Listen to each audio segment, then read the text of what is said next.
لاحظ هندسة الصوت يعني في الديزاين بتاع الصوت ان واضح ان ده مكتب عباس كامل. ليه؟ لان صوت عباس كامل اقوى الاصوات اللي موجودة، يعني صوته اقرب للمايك اللي بيسجل من صوت حجازي وصوت السيسي. حتى واحدة طيب، حتى الضحك بتاع عباس كامل جاي مظبوط، صوت السيسي ابعد شويه. فواضح ان المايك ده موجود على الكرسي او على تحت المكتب اقرب للمكان اللي قاعد فيه عباس كامل. دي حاجه. الحاجه الثانيه انه واضح ان التسريب ده كله قبل ترشيح عبد الفتاح السيسي.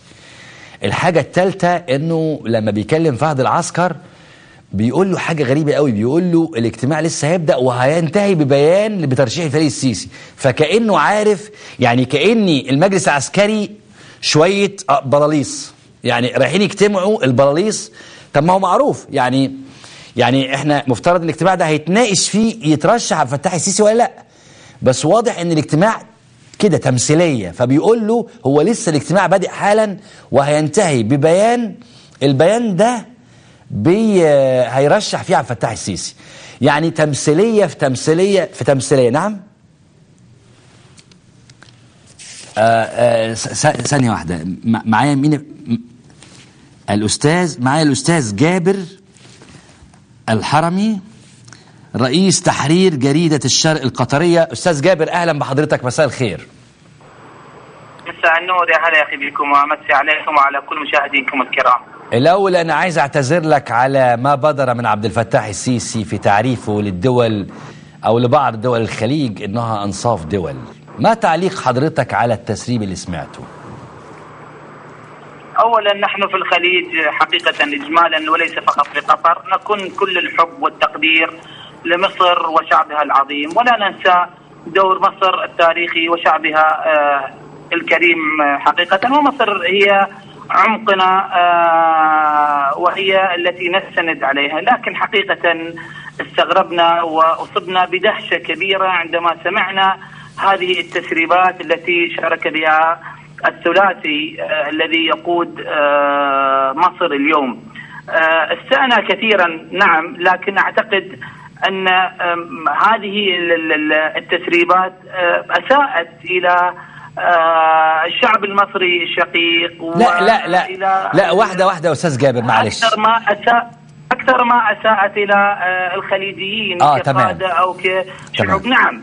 أنا أقصد أخي الكريم، يعني بهذا النمط التفكيري الذي مصر تقاد اليوم، أمر لم نكن نتصوره ولم نكن حقيقة يعني نتوقع أن يصل بهم الحال أن ينظروا إلى الدول الخليجية وإلى القيادات الخليجية، أن تنظر القيادة المصرية اليوم إلى هؤلاء الذين وقفوا معه، وإن كان هو واجب. أنا أؤكد أن احنا نقف مع مصر ومع شعب مصر وهو أمر واجب علينا، لكن أن ينظر إلينا بهذه النظرة وبهذا الاستخفاف وبهذا الابتزاز وبهذا الأسلوب، أتصور أن هذا يعني أمر جدا مسيء وجدا يعني محل استغرابنا بصورة كبيرة جدا أن نرى اليوم يتولى أمر مصر بهذا التفكير وبهذه السطحية، ومن يعينونه على أمر الحكم بهذه السطحية وبهذه يعني النظرة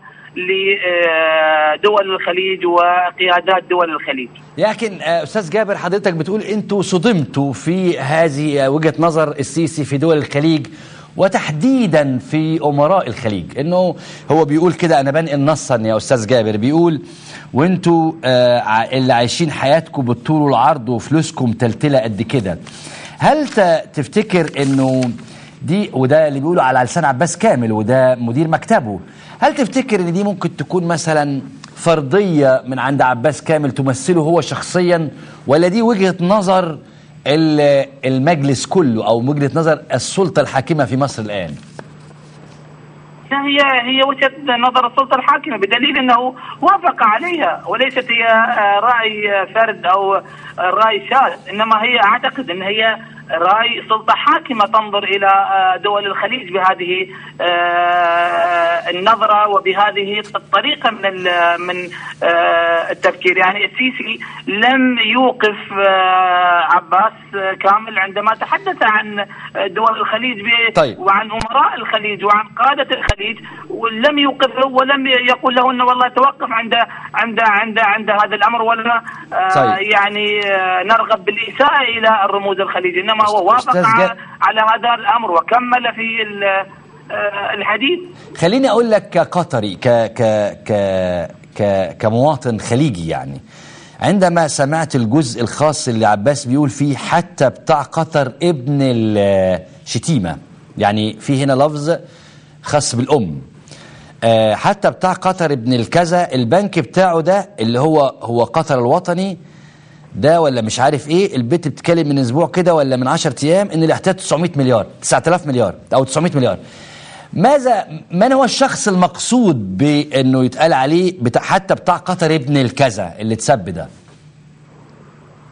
اولا انتم يا اخي يعني تعرفون قطر جيدا وتعرفون قياداتها جيدا، لا تترفع دائما عن الانزلاق او على الرد. لا انا اقصد هو يقصد امير قطر يا استاذ جابر، انا اقصد اقول هو يقصد امير قطر نفسه ولا يقصد شخصيه؟ لانه بيقول اللي هو بتاع قطر الوطني، هل يقصد مثلا رئيس مجلس اداره قطر الوطني؟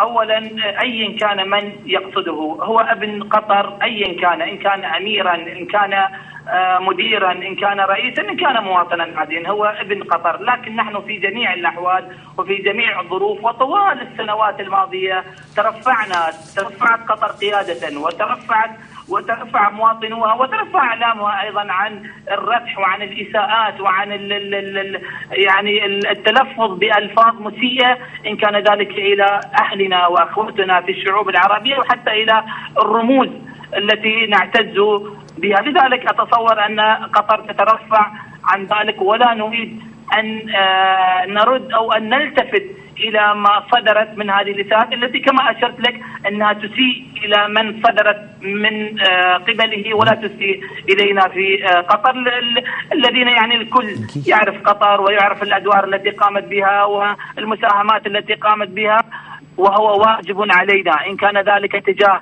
أهلنا وأحبتنا وأشقائنا في مصر العزيزة أو في باقي دول وشعوب الشعوب العربية. هذا هو واجب على قطر وواجب على جميع الدول إن كان ذلك في الخليج أو غيرها، أن تقف مع أشقائها عندما تكون هناك حاجة، وعندما يكون هناك أمر في مرحلة ما أن تقف الدول العربية ودول الخليج وقطر مع أشقائها. لذلك نحن لا ننتظر إشادة أو شكر ولا نلتفت إلى من يحاول الإساءة أو تشويه مواقف قطر، وهو أمر نحن درجنا عليه، نفعل المعروف ولا ننتظر من أحد جزاء أو شكورا. أستاذ جابر الحرمي رئيس تحرير جريدة الشرق القطرية، أنا بعتذر لحضرتك عما بدر في هذا التسجيل وبشكر حضرتك، وأنا عارف أن عندك مداخلة تانية.